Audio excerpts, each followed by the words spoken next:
Hello guys, അപ്പോൾ ഇന്ന് നമ്മളൊരു ഇലയടയുടെ റെസിപ്പി ആയിട്ടാണ് വന്നിട്ടുള്ളത്. നാളെ കർത്തവാവൊക്കെയാണല്ലോ നമുക്ക്. അപ്പം നമ്മളുടെയൊക്കെ നാട്ടിൽ കർത്തവാവിൻ്റെ തലേ ദിവസം ഇലയടയായിരിക്കും രാത്രിയിൽ എല്ലാവരും ഭക്ഷണമായിട്ടൊക്കെ കഴിക്കുന്നത്.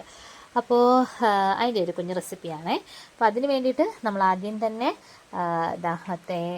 ശർക്കര അല്ലെങ്കിൽ നമ്മുടെ ഉണ്ട നല്ലപോലെ ഒന്ന് ഗ്രേറ്റ് ചെയ്തെടുക്കും.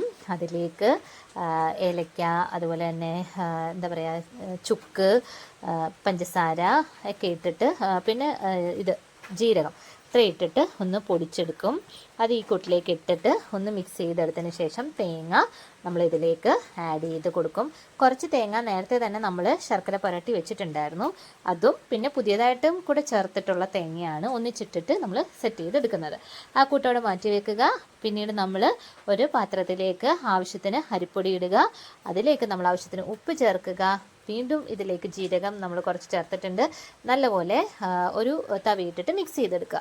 പിന്നെ നല്ലപോലെ തിളച്ച ചൂടുവെള്ളം വേണം ഇതിനകത്തേക്ക് നമുക്ക് ആഡ് ചെയ്ത് കൊടുക്കാൻ വേണ്ടിയിട്ട്.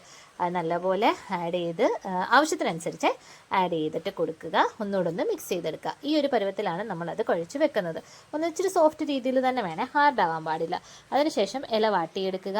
വാട്ടിയ ഇലയിലേക്ക് നമ്മൾ ഈ ഒരു കുഴച്ച് വെച്ചിരിക്കുന്ന മാവ് ഒരു ഉണ്ടയാക്കി എടുത്തിട്ട് അതിലേക്ക് കൈകൊണ്ട് നല്ലപോലെ പ്രസ് ചെയ്ത് കൊടുക്കുക.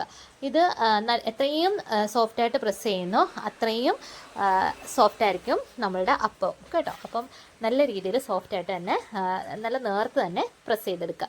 അതിനുശേഷം അതിലേക്ക് നമ്മൾ നമ്മുടെ ശർക്കര തേങ്ങയും ഒക്കെ കൂടെ മിക്സാക്കി വെച്ചേക്കുന്ന ഒരു കൂട്ടുണ്ടല്ലോ, അത് അതിൻ്റെ മുകളിലോട്ട് ജസ്റ്റ് വെച്ച് കൊടുക്കുക. എന്നിട്ട് ഈ ഇല നല്ലപോലെ ഒന്ന് മടക്കി കൊടുക്കുക. അതിനുശേഷം നമ്മുടെ സ്റ്റീമറിലേക്ക് വെച്ച് കൊടുക്കുക. ഇത്രയേ ഉള്ളൂ നമ്മളുടെ റെസിപ്പി. എല്ലാവർക്കും ഇലയട ഉണ്ടാക്കാൻ അറിയാം. എന്നാലും ഇന്നത്തെ ദിവസം നമ്മളിതൊരു സ്പെഷ്യൽ റെസിപ്പി ആയിട്ട് കാണിച്ചു എന്ന് മാത്രം. അപ്പോൾ ഇതാണ് ഇലയട. നല്ല ടേസ്റ്റിയും ജ്യൂസിയും ആയിട്ടുള്ള ഇലയടയാണ്. ഇങ്ങനെ എല്ലാവരും ഒന്ന് ട്രൈ ചെയ്ത് നോക്കണേ. അപ്പോൾ നമ്മളത് ഇതിന് ശേഷം നമ്മൾ സ്റ്റീമറിൽ വെച്ചിട്ട് സ്റ്റീം ചെയ്തു. ഇതുപോലെയാണ് നമുക്ക് സ്റ്റീം ചെയ്യുമ്പം വരുന്ന ആ ഇലയൊക്കെ ഒന്ന് വാടിയില്ലേ, അത് നമ്മൾ ഓപ്പൺ ആക്കി ഒന്ന് മുറിച്ചെടുത്ത് നോക്കുക. എനിക്ക് ഇവിടെ പേഴ്സണലി അതിനകത്ത് ഇങ്ങനെ മുറിക്കുമ്പം നല്ലപോലെ ശർക്കര ഉണ്ടാവണം. ചിലർക്ക് അത്രയും ശർക്കര ഇഷ്ടമാവണമെന്നില്ല. എനിക്കിങ്ങനെ അതിൽ നിന്ന് ശർക്കര ഇങ്ങനെ ഒലിച്ചിറങ്ങിയാൽ അത്രയും ടേസ്റ്റിയാണ് കേട്ടോ. അപ്പോൾ അതിങ്ങനെ മുറിച്ച് നോക്കുമ്പം തന്നെ നിങ്ങൾക്ക് മനസ്സിലാവും.